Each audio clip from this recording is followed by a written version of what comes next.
Okey, hai, Assalamualaikum warahmatullahi wabarakatuh kepada Tuan Haji.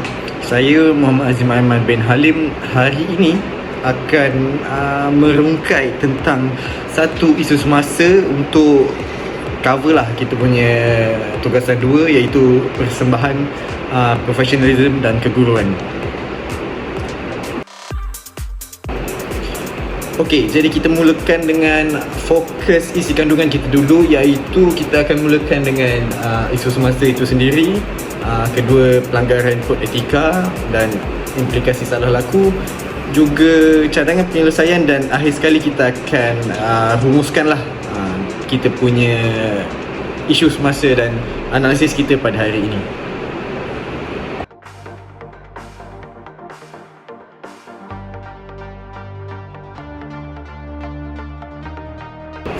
Okey, jadi pertamanya kita akan melihat isu semasa yang akan kita rungkaikan pada hari ini, iaitu pertama, salah laku guru yang kian hangat diperkatakan pada zaman kini lah, iaitu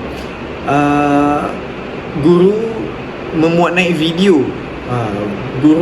video sewaktu dalam proses PDP lah. Mereka merakam dan memuat naik video pelajar mereka di laman media sosial.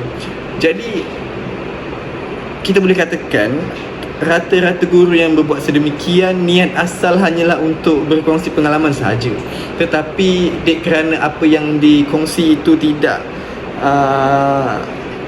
mempunyai manfaat yang munasabah, ia mendapat satu bidasan daripada netizen lah, terutama daripada pihak ibu bapa, kerana tindakan guru tersebut dalam tidak sedar telah mengaibkan murid yang dirakam, murid yang terlibat tu lah. Jadi apakah akibat daripada salah laku guru ini? Kita akan bincangkan di slide seterusnya.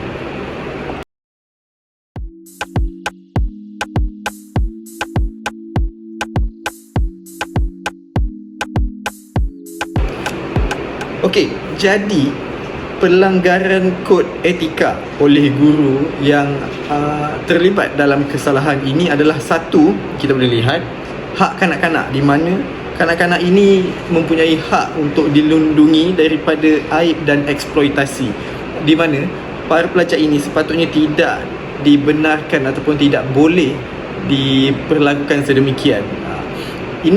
Hal ini juga telah membuat satu pelanggaran terhadap kod etika guru Malaysia, di mana guru sepatutnya melindung maruah dan privasi murid.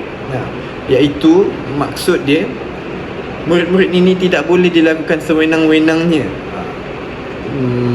Adapun data ataupun diri mereka sendiri tidak boleh digunakan atas sebab apa pun, kerana ini juga telah melanggar kod perilaku penjawat awam, di mana penjawat awam dilarang berperilaku untuk menjejaskan imej profession, di mana kesalahan guru tadi yang melanggar dua etika di atas telah mengakibatkan mereka memburukkan profession mereka sebagai seorang guru, justru melanggar kod perilaku penjawat awam.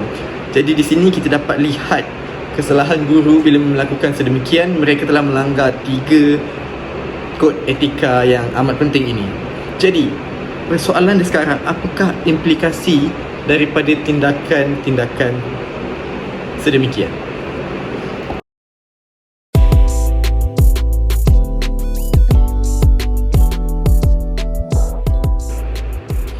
Okey, kita dapat lihat implikasi salah laku yang pertama, iaitu akibat ataupun kesan terhadap guru, iaitu guru berhadapan risiko untuk digantung daripada tugas.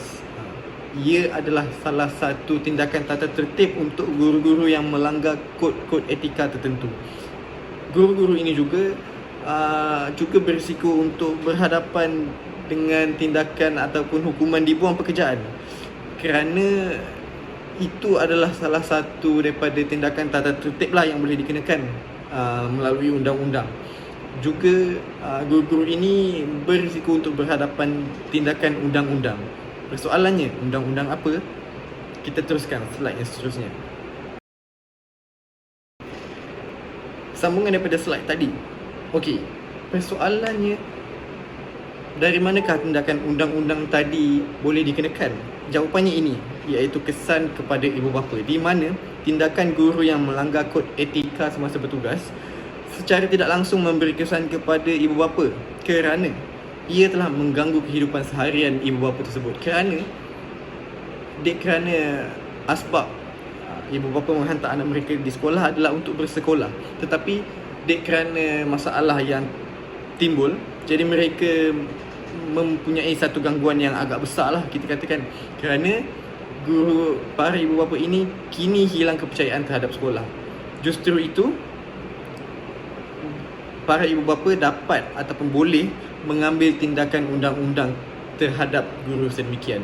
Tak kisahlah tindakan undang-undang macam mana, kita ada kanun keseksaan dalam bagai-bagai, di mana antara yang paling kita katakan paling mustahil sekali adalah guru boleh dikenakan tindakan saman. Ibu bapa boleh mengambil langkah untuk menyaman guru yang berperilaku salah sedemikian.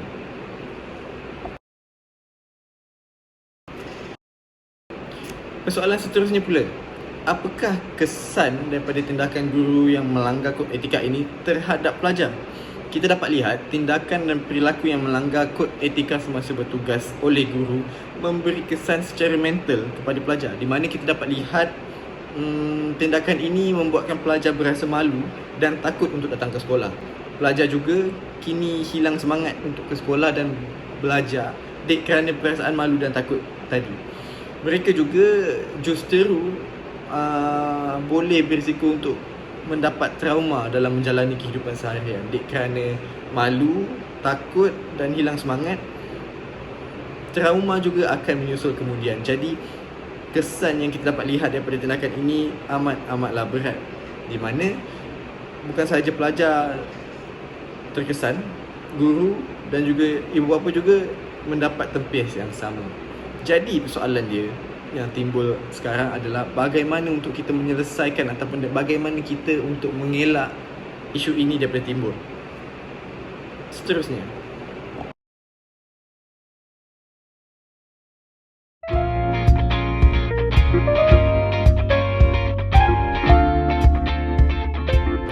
untuk mengatasi isu-isu yang berbangkit, beberapa jalan penyelesaian dapat kita ketengahkan, iaitu pertama adalah penguatkuasaan oleh pihak pentadbir, di mana pihak pentadbir boleh mengadakan latihan etika digital kepada guru-guru yang di bawah tata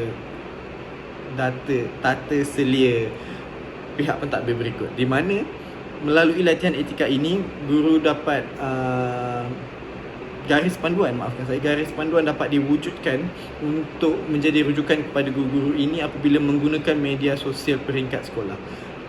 Ini adalah salah satu inisiatif yang sangat baik, kerana walaupun pihak kementerian sendiri telah menurunkan atau melembagakan suatu sumber rujukan terhadap tindakan ini, namun tindakan pentadbir untuk mewujudkan satu rujukan di peringkat sekolah juga adalah salah satu inisiatif yang bagus untuk menjadi satu rujukan yang lebih jitu terhadap kepada guru-guru di sekolah tersebut. Usaha ini dapat mewujudkan budaya aduan yang selamat dan profesional, di mana pihak yang terlibat ataupun pihak yang secara tidak langsung terlibat dalam isu ini dapat satu tapak untuk menyuarakan aduan mereka dan aduan masing-masing.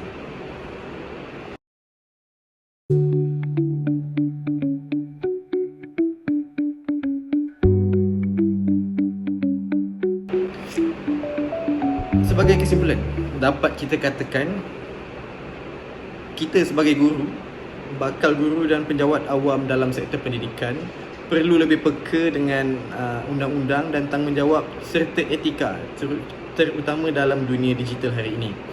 Boleh kita katakan guru beretika dapat melindungi hak murid dan memastikan profesion dihormati. Hal ini sangat penting kerana pada zaman sekarang profession seorang guru sangat-sangatlah penting untuk membentuk sasiah dan pelajar-pelajar mahupun generasi akan datang. Jadi kepentingan untuk mempraktikkan kod etika ini adalah usaha yang sangat penting untuk kita sampaikan objektif itu, untuk melahirkan generasi yang terbaik. Jadi tidak boleh disangkal lagi kepentingan guru untuk mengikuti kod etika ini justru mengelakkan isu-isu yang sedemikian daripada berbangkit lagi. Sekian sahaja itu daripada saya.